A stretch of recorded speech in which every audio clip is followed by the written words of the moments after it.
E eu falei, olha, Edu, pedofilia não é crime. E quando eu falo isso para as pessoas, tem gente que fala Jezebel do ECA, ideologia de gênero, e não tem nada disso. A pedofilia é um transtorno mental de disfunção de preferência sexual. Vamos traduzir tudo isso. É um adulto que se sente atraído sexualmente por itens, personalidades ou corpos infantis. Só que a gente tem um número, para você ter uma ideia, uma estatística, já que você gosta de números, muito maior de pedófilos que cometem suicídio do que de pedófilos que cometem abuso sexual. Porque o pedófilo ou pedófila sente repulsa por aquela atração.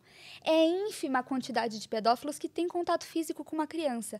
Então, aquele que violentou sexualmente a Araceli Crespo, que é lembrada no 18 de maio, uma menina de 8 anos de idade, que foi violentada sexualmente sobre o uso de drogas entorpecentes e psicotrópicos, brutalmente assassinada, corpo carbonizado, desfigurado por... não era um pedófilo. Não, o que ele era? Um abusador sexual. Não abusa porque sente uma atração diferente, abusa porque pode. Abusa porque é socialmente autorizado quando uma menina de 10 anos de idade entra no hospital dentro de um porta-mala de um carro. Chamada de assassina.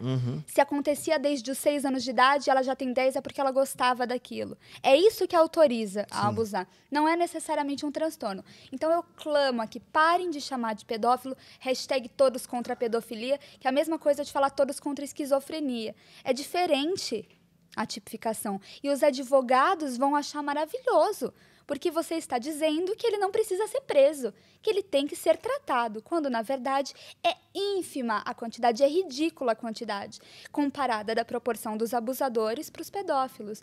Então, para puxar esse ensejo. Mas é importante observar que essa educação que a gente tem oferecido para as crianças é insuficiente.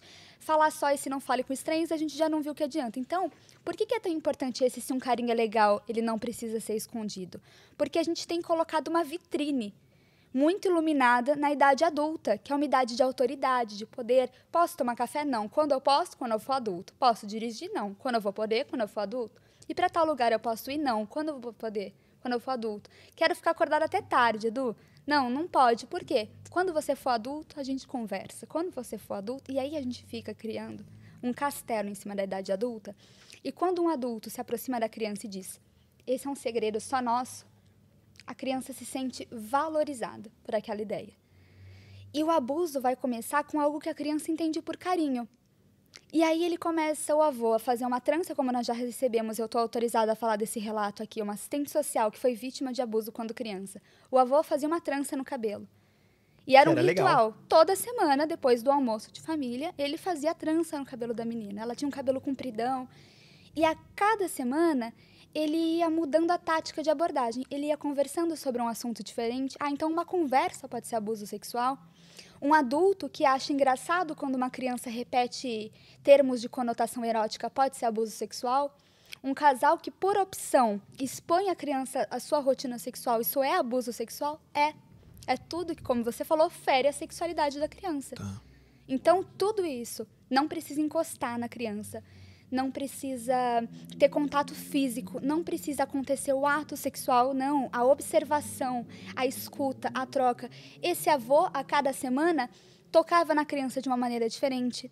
Incluía no procedimento de fazer a trança uma carícia, um beijo. Se eles faziam antes na sala, então hoje vamos no quarto que lá tem televisão. Então vamos fechar a porta que está muito barulho na sala. E aos poucos ele vai conquistando um laço de afetuosidade que permite a intimidade para a realização do abuso. Quando a criança se vê envolvida naquela trama, ela não necessariamente sente dor, porque o abusador ou abusadora, eu detesto falar sobre isso, mas ele pode estimular a criança sexualmente.